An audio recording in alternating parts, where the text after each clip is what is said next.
orang yang dimasukkan ke dalam surga firdausnya.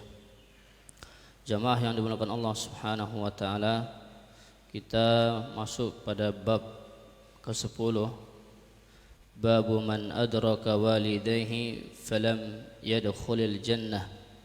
Bab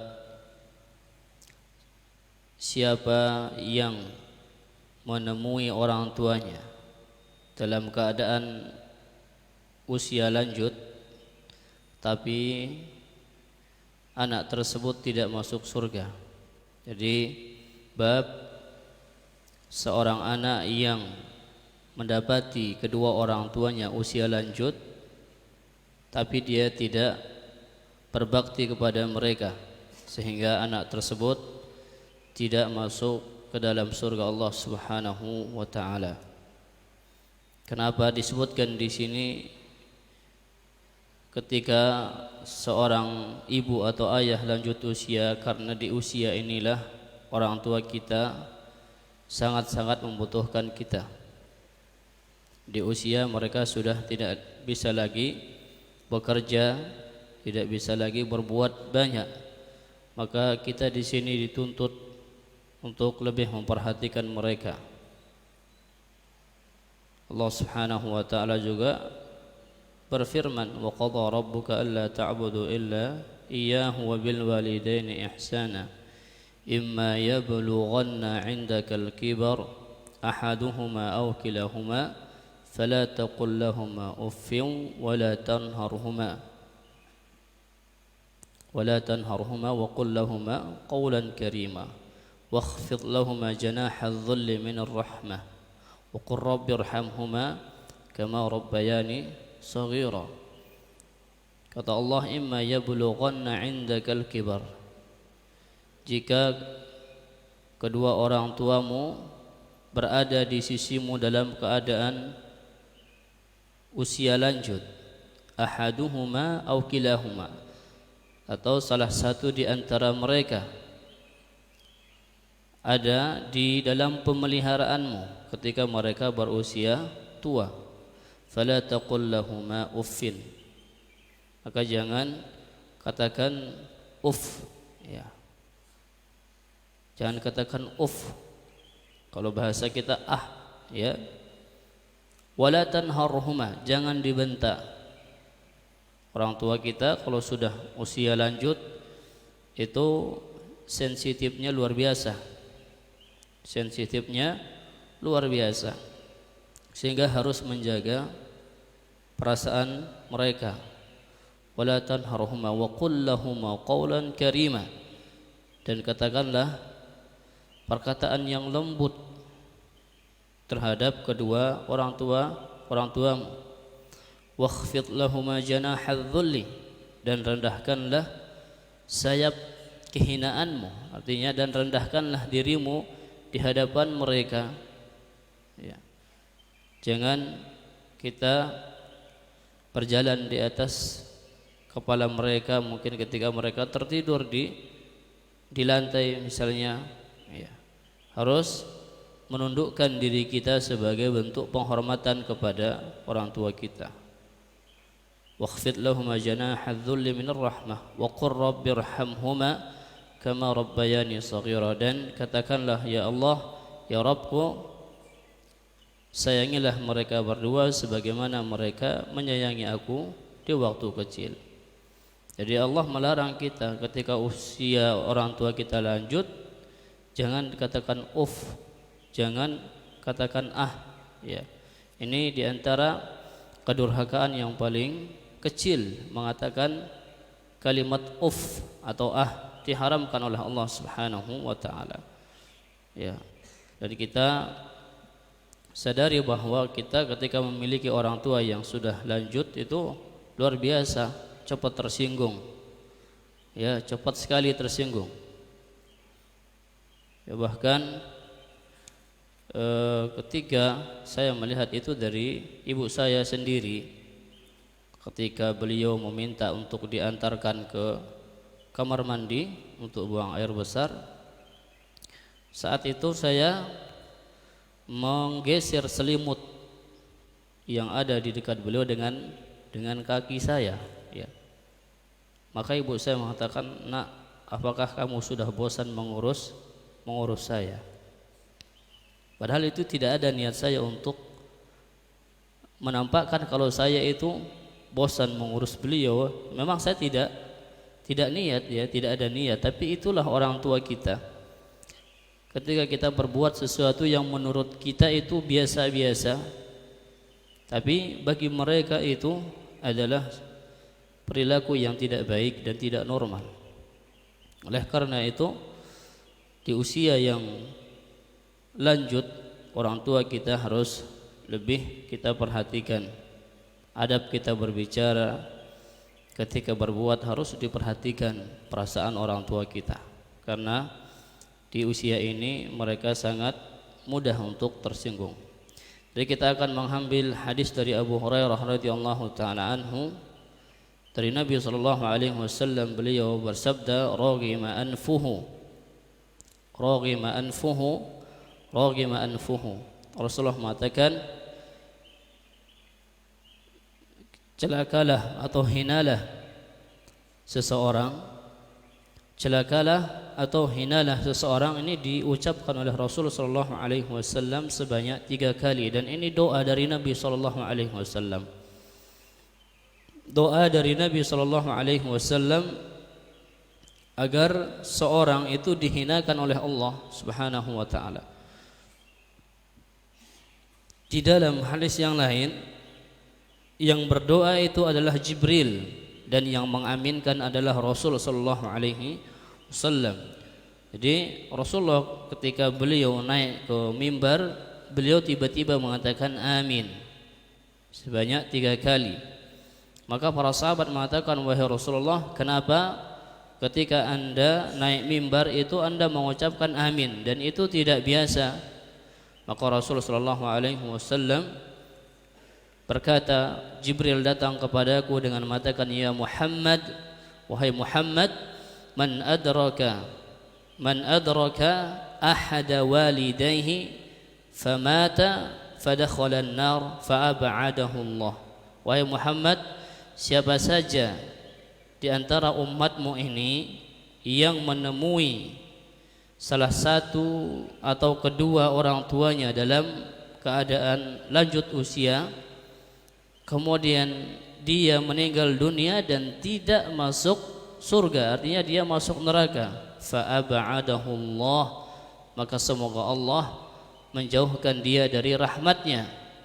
Maka Jibril mengatakan kepadaku, aminkan wahai Muhammad, maka saya katakan amin. Jadi Jibril yang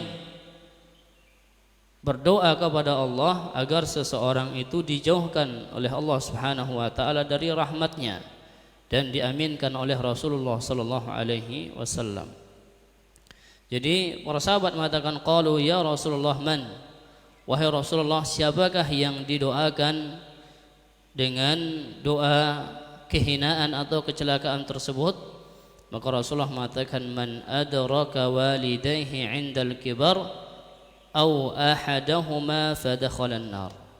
Siapa saja yang menjumpai kedua orang tuanya di usia lanjut dan berada di dalam pemeliharaannya, atau salah satu di antara kedua orang tuanya, fadakhala an-nar, maka anak tersebut masuk neraka. Jadi orang tua kita sebagaimana yang sudah kita sebutkan, awsatu abwabil jannah, jadi pintu surga yang paling luas yang dengannya kita memasuki surga Allah Subhanahu wa taala. Maka masing-masing kita silahkan apakah dia mau menjaga pintu surga tersebut atau malah menyia-nyiakannya. Bagi yang memiliki orang tua yang sudah lanjut usia, maka hendaklah memaksimalkan kebaktian dan kebaikan kita kepada mereka. Karena jika di usia lanjutnya orang tua kita kurang memperhatikannya, bahkan dari sisi ekonomi atau dari sisi uang, Kadang kita juga pelit dengan orang tua kita. Ketika orang tua sakit masih saling menunjuk siapa yang akan mengeluarkan pembiayaan pengobatan orang tua kita. Ini kadang sebagian kita seperti itu. Tidak ada yang mau berlomba-lomba untuk memelihara orang tuanya. Yang ada masing-masing anak ingin sibuk dengan keluarganya, ingin sibuk dengan bisnisnya. Urusan orang tua, urusan salah satu daripada saudaranya, bukan urusan dia. Seakan-akan ketika orang tuanya sudah dipelihara oleh saudaranya yang lain, bagi dia kewajiban berbakti kepada kedua orang tua gugur. Ini adalah musibah di dalam agama seseorang. Maka di antara yang Nabi SAW minta kepada Allah agar jangan kita diberikan ujian dalam agama. Wala taj'al musibatana fi dinina. Ya Allah, janganlah engkau jadikan ujianmu kepadaku terkait urusan agamaku. Jadi tidak perhatiannya kita kepada orang tua ini merupakan ujian dalam agama kita. Dan inilah yang harus kita waspadai. Ya, kalau ujian yang berupa keduniaan, disempitkan rezeki, bersabar, kita akan dapat pahala. Tapi kalau kita diuji dalam urusan agama kita, kita lalai dari sesuatu yang sudah wajib atas kita, maka ini tentu kebinasaan. Ya, di sana ada anak-anak yang memperebutkan pemeliharaan orang tuanya sampai di pengadilan. Ya, adik dan kakak sampai dia ke pengadilan untuk merebut siapakah di antara mereka yang berhak mengasuh orang tuanya. Yang satunya miskin, yang satunya kaya, adik kakak. Ya, yang kaya dia merasa bertanggung jawab atas ibunya karena dia mampu dan kaya untuk mengurusi semua kebutuhan ibunya. Yang satu miskin, tapi dia merasa tidak terbebani dengan ibunya. Bahkan dia merupakan kebahagiaan tersendiri baginya ketika mengurusi orang tuanya. Ketika salah satu di antara mereka tidak ada yang mau mengalah, ya, yang satu bersikeras untuk mengurusi ibunya, yang satu juga demikian. Karena yang kaya mengatakan saya tidak mau orang tua saya, ya, tidak terjamin dunianya, sehingga dia meminta agar dialah yang merawat ibunya. Akhirnya mereka berada atau sampai kepada pengadilan. Pengadilanlah yang memutuskan siapa di antara mereka yang berhak mengasuh ibunya. Ya, kalau sekarang, ya, yang diperebutkan adalah warisan orang tua sampai ke pengadilan. Ketika orang tua sakit keras di usia lanjutnya, malah ya seakan-akan tidak peduli. Ini yang kita sangat-sangat prihatinkan dari akhlak sebagian anak-anak Islam, di mana ketika orang tuanya butuh terhadap dirinya, dia tidak memberikan perhatian itu. Ingatlah sekiranya kita di waktu masih kecil, masih bayi yang tidak bisa ngapa-ngapain, orang tua menelantarkan kita, sebagaimana halnya anak-anak yang lahir di luar pernikahan, ketika lahir dibuang di dalam, ya, kresek, dibuang di dalam kardus, ya, ditinggalkan begitu saja. Andai di saat kita tidak berdaya itu orang tua membiarkan kita, ya, tidak terurus, maka siapa yang akan mengurusi kita? Ya.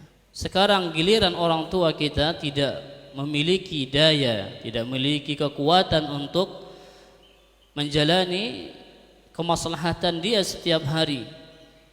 Kemudian setelah itu kita tidak memperhatikannya, ya, maka ini tentu membalas sesuatu yang manis dengan yang pahit. Kasih sayang orang tua yang tulus yang diberikan kepada kita selama kita hidup, kita balas dengan perbuatan yang menyakiti mereka. Dan ingatlah bahwasanya Allah Subhanahu wa taala akan menegakkan balasan ini di dunia sebelum di akhirat kita. Jadi Rasulullah mendoakan kecelakaan bagi orang yang dia mendapati kedua orang tuanya namun dia tidak masuk surga karena dia tidak mau berbakti atau tidak mau mengurusi orang tuanya. Apalagi seperti yang kita katakan di usia lanjut, banyak orang tua atau ada di antara orang tua yang dia itu mengalami kepikunan, ya, dan ini tentu ujiannya lebih besar lagi. Ujiannya lebih besar lagi di mana kepikunan ini seakan-akan seperti orang yang gila. Dia akan melakukan sesuatu yang kadang tidak disukai oleh anak-anaknya. Ya, dia akan meminta permintaan yang barangkali menyusahkan anaknya. Dan disinilah keimanan seorang anak diuji oleh Allah Subhanahu wa taala. Jadi jamaah yang dimuliakan Allah Azza wa Jalla, berbakti ketika orang tua kita berada di usia lanjut ini merupakan sebab kita dimasukkan ke dalam surga Allah Subhanahu wa taala. Menelantarkan mereka, membiarkan mereka, tidak mengurusi mereka adalah sebab kita dijauhkan oleh Allah Subhanahu wa taala dari surga. Kita bahkan dilemparkan oleh Allah Subhanahu wa taala ke dalam nerakanya. Jadi siapa saja di antara kita yang masih punya orang tua, kita saling menasihati, perhatikanlah mereka, apapun yang mereka minta diusahakan dan diupayakan. Ya, diusahakan dan diupayakan. Bahkan hadis yang kita sebutkan, wa in amaraka an takhruja min dunyaka fakhruj. Kalau mereka meminta kamu keluar dari duniamu, maka keluarlah untuk menjalankan keinginan dan perintah orang tua kita. Kita masuk dalam bab berikutnya, yaitu babu man barra walidayhi zadallahu fi umrih.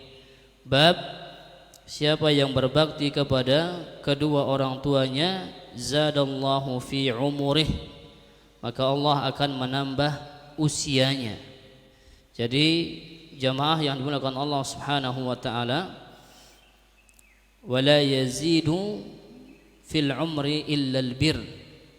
Dalam hadis disebutkan tidak ada yang bisa menambah usia seseorang kecuali al-bir, kecuali kebaikan. Kebaikan terbesar kita setelah ibadah kepada Allah Subhanahu wa taala adalah kebaikan kepada kedua orang tua kita. Dan kebaikan ini akan menjadi sebab kita mendapatkan tambahan usia dari Allah Subhanahu wa taala. Yang seharusnya barangkali usia kita 45 tahun, tapi kita sangat berbakti kepada kedua orang tua kita, dipanjangkan oleh Allah Subhanahu wa taala usia kita, ditambah oleh Allah Subhanahu wa taala usia kita karena kebaktian kita, karena kebaikan kita kepada kedua orang tua. Dari Sahal bin Mu'adz, dari bapaknya, berkata, qala an-nabiy sallallahu alaihi wasallam, telah bersabda Nabi sallallahu alaihi wasallam, man barra walidayhi tuba lahu zadallahu azza wa jalla fi umurih.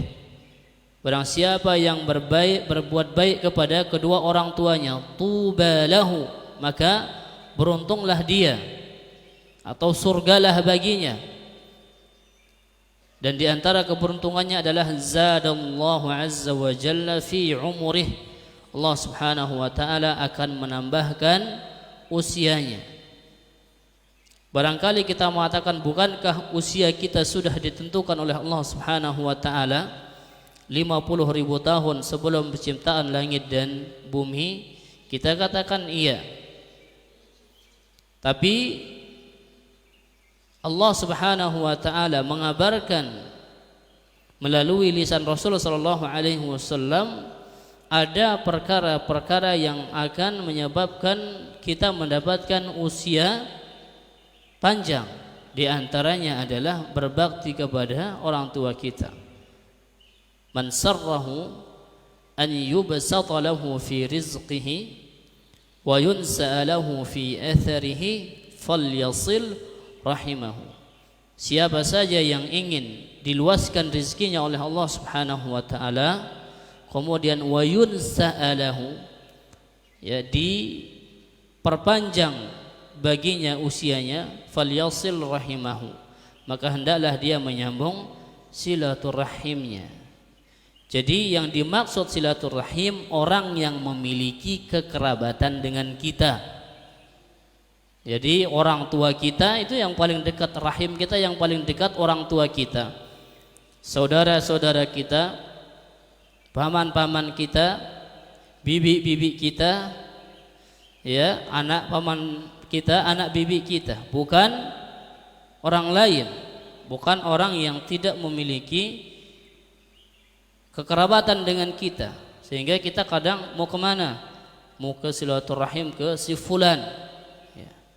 Jadi silaturahim itu dimaksud adalah orang yang masih memiliki kekerabatan dengan kita. Jadi di antara yang disebutkan dalam nas hadis bahwa orang yang menyambung silaturahimnya akan dipanjangkan usianya, atau akan diberi tambahan usia. Meskipun para ulama ada yang mengatakan maksudnya di sini adalah usianya itu diberkahi. Jadi usia dia yang singkat tapi dia bisa beramal dengan amalan yang tidak bisa dilakukan oleh orang lain, gitu. Ya, mungkin dia usianya 40 tahun tapi mengalahkan usia orang yang usianya 70 tahun dalam amal karena diberi keberkahan oleh Allah Subhanahu wa taala. Tapi hadisnya jelas sekali, zahir hadisnya mengatakan siapa saja yang dia ingin rezekinya dilancarkan oleh Allah Subhanahu wa taala, diluaskan, kemudian diberi tambahan usia oleh Allah Subhanahu wa taala, maka hendaklah dia menyambung silaturahimnya. Dan silaturahim yang terdekat adalah orang tua kita. Sehingga tidak ada, ya, kontradiksi antara ajal yang sudah ditentukan oleh Allah Subhanahu wa taala dengan hadis ini. Jadi bukankah usia kita sudah ditentukan oleh Allah Subhanahu wa taala? Iya. Tapi apakah tidak mungkin bagi Allah Subhanahu wa taala menambahkan usia bagi kita? Sangat mungkin. Bahkan Rasulullah sallallahu alaihi wasallam mengatakan di antara yang bisa menolak takdir Allah Subhanahu wa taala adalah doa. Berarti takdir yang sudah ditentukan oleh Allah, takdir buruk yang sudah ditentukan oleh Allah Subhanahu wa taala bisa tidak menimpa kita, bisa berubah manakala ketika kita berdoa kepada Allah Subhanahu wa taala. Jadi tidak ada kontradiksi antara ajal yang sudah ditetapkan oleh Allah Subhanahu wa taala dengan hadis ini, karena Allah Subhanahu wa taala berhak merubah siapakah di antara kita yang diberikan tambahan usia oleh Allah Subhanahu wa taala. Jadi hendaklah kita memperhatikan amalan-amalan yang bisa menambah usia kita. Setelah meninggalnya orang tua kita, maka kita menyambung silaturahim dengan saudara-saudaranya. Dan di antara silaturahim yang terbesar bagi orang tua kita saat ini adalah menyambung silaturahim kita dengan saudara-saudara mereka, menyambung silaturahim dengan saudara-saudara kita yang merupakan keturunan mereka, menyambung silaturahim dengan siapa? Dengan anak-anak daripada saudara mereka, itu sepupu-sepupu kita, karena mereka masih ada hubungan kekerabatan dengan kita. Ya, sehingga seorang muslim hendaklah dia melihat hadis-hadis yang seperti ini yang menunjukkan bahwasanya ini diantara kebaikan Allah Subhanahu wa taala kepada dirinya. Ya, yang dia harus memperhatikan hal ini. Tidak boleh seorang muslim menganggap ya ini adalah perkara yang mustahil, karena Allah Subhanahu wa taala sudah menentukan usia seseorang, masa bisa ditambahkan. Ya, masa bisa ditambahkan. Allah Subhanahu wa taala yang maha kuasa, Allah Subhanahu wa taala fa'alul lima yurid, berbuat sesuai dengan kehendak Allah Subhanahu wa taala. Wala mustakrih, tidak ada yang bisa memaksa Allah Subhanahu wa taala, karena Allah Subhanahu wa taala berbuat sesuai dengan keinginannya. Maka ini hadis yang berikutnya yang kita bisa ambil, ya, di hadis yang ke-22 di dalam bab berbakti kepada kedua orang tua kita. Insyaallah bab yang akan datang yang akan kita bahas adalah bab la yastaghfiru li abihil musyrik. Ya, tidak boleh meminta ampun bagi orang tua yang kafir. Ya, tidak boleh meminta ampun kepada Allah Subhanahu wa taala bagi orang tua yang meninggal dunia dalam keadaan kafir. Ya, ini insyaallah akan kita bahas. Semoga Allah Subhanahu wa taala senantiasa memberikan kita kesehatan, memberkahi usia kita, dan semoga Allah Subhanahu wa taala menjadikan kita di antara hamba-hambanya yang diberikan usia panjang dan diberikan amal saleh. Subhanakallahumma bihamdika asyhadu an la ilaha illa anta astaghfiruka wa atubu ilaik. Assalamualaikum warahmatullahi wabarakatuh.